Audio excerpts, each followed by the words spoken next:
Hey guys, Basement Hunter here. In part 6, I'm going to design and print another part.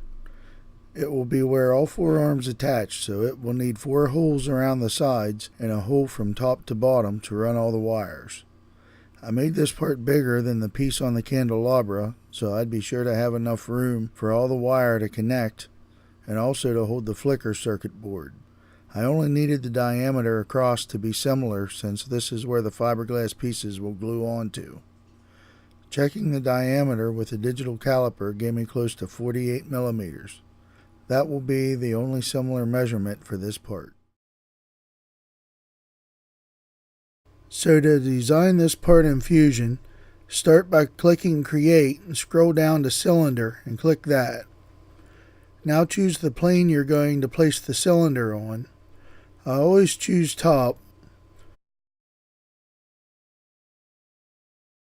When you click on the plane, it will say place center point. I usually click in the center. It says specified diameter of circle. I drag the mouse out to an approximate size and click again.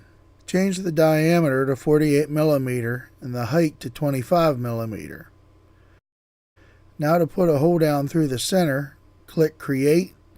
Scroll down to Hole and click that. Clicking on the center puts the hole through. You can see from the side the hole is extruded too far at 48 millimeter. The height is only 25 millimeter, so it can be changed to that. So now it has the hole through the center. Now to make a hole in the side, click Create and scroll down to Hole again. Click on the side of the part. Flipping back to the top, you can see the hole only goes through about halfway. The diameter of the part is 48 millimeters, so the 25 millimeter needs changed to 48 millimeter. Now the hole goes clear through. Repeat this step again for the last hole.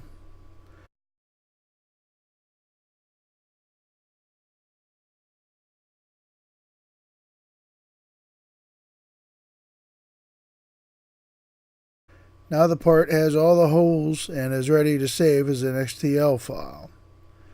Go to the little triangle beside Bodies and click that. Scroll down to Bodies 1 and right click, then save as STL file. Click OK. Choose Desktop for where to save it. Rename Body 1 and save. Now we have an STL file that's ready to be converted to G-code.